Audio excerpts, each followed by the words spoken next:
와우, 질주하는 고속철을 보고 있으니 징징지의 일체와 전략의 놀라움과 속도가 느껴집니다.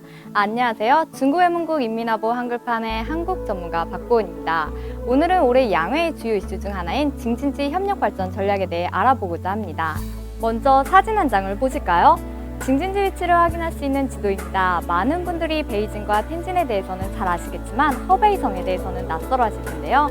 지금부터 이 세 지역에서 일어나고 있는 거대한 변화에 대해서 소개해드리려고 합니다. 2014년 2월 26일 시진핑 총서기는 좌담회를 열고 징징지 협력 발전에 관한 총동원령을 내립니다. 징징지 협력 발전은 중국의 중대 국가 전략인데요. 베이징 내 비수도 기능의 질서 있는 분산, 경제 구조 및 공간 구조의 조정, 내실 있는 발전 노선 추구, 인구 및 경제 밀집 지역의 우위 개발 모델 발굴 등을 통해 지역의 공동 발전을 촉진하고 새로운 성장 동력을 찾겠다는 게 전략의 핵심 내용입니다. 베이징, 텐진, 허베이 주요 기능에 대해서 알아볼까요? 베이징시는 중국의 정치 중심, 문화 중심, 국제 교류 중심, 과학기술 혁신 중심입니다. 텐진시는 중국의 선진제조 연구개발기지, 북방의 국제 항공운수 핵심 지역, 금융혁신 운영 시범 지역, 개혁개방 선행지역입니다. 허베이성은 중국의 현대적 무역 및 물류중요기지, 산업전환 업그레이드 시범구역, 신형도시화 및 도농 균형발전 종합 시범구역, 징징지 생태환경의 주요 지역입니다. 지난 3년간 징징지 협력발전이라는 중대 국가 전략은 패스트트랙 위에서 전속력으로 달려왔습니다. 생기와 활력 넘치는 신수도 경제권이 돛을 올렸고 과학적이고 지속적인 협력발전의 새로운 길을 걸으며 징징지 협력발전은 끊임없이 전진하고 있습니다.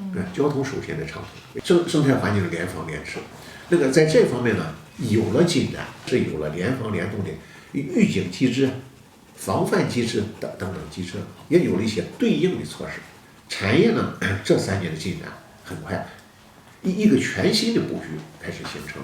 那由此呢，这个地区的整体竞争力和影响力在提升，你中有我，我中有你的格局也开始逐渐形成。 징징지 협력 발전은 현재 중대 국가 전략으로 격상되어 베이징, 텐진, 허베이 3개 지역 연계 발전 열망에 불을 붙였습니다. 덕분에 지난 2년간 공동의 노력으로 고속도로와 건설이 중단되었던 800여 킬로미터의 간선도로가 개통되었는데요. 이로써 징징지 교통망은 기존의 한 지점에서 여러 방향으로 발달하는 방사상형에서 이른바 사종사행 일환으로 업그레이드 될 것입니다. 막혔던 길이 확 뚫리니 외출이나 노후생활, 의료 등이 편리해지는 건 당연하겠죠? 차이가 컸던 공공서비스 수준은 징징지 협력 발전의 최대 장애물이었습니다. 하지만 지난 3년간 베이징은 텐진과 허베이와의 공공서비스 자원 공유 강화와 징징지 공공서비스 균형 발전에 있어 괄목할 만한 성과를 거두었습니다. 사진 몇 장 함께 보실까요? 베이징 현대자동차 사공장의 모습입니다. 징징지 협력 발전의 첫 번째 실행 프로젝트이자 최대 규모의 산업협력 프로젝트인 베이징 현대자동차 창조공장이 2015년 4월 3일 첫 삽을 떴습니다. 이후 창조공장은 2016년 10월 양산 능력을 완비한 데 이어 10월 18일 정식으로 가동되었습니다. 원래 계획보다 2달가량 앞당겨지면서 착공부터 완공까지 18개월의 시간이 걸린 건데요. 자동차 공장 건설에 있어 이른바 창조 속도가 탄생했죠. 이 프로젝트로 수십억 위안 규모의 세수 창출효과와 함께 일자리 6,000개 창출효과도 기대된다고 하네요.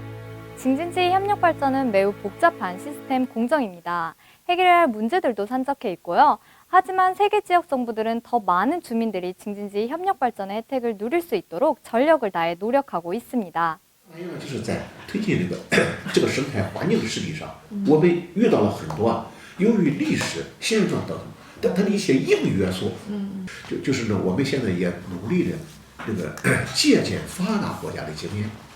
你看，我们邻近的日本的东京啊这个都市群，那我们也在借鉴伦敦的和纽约的这些都市群。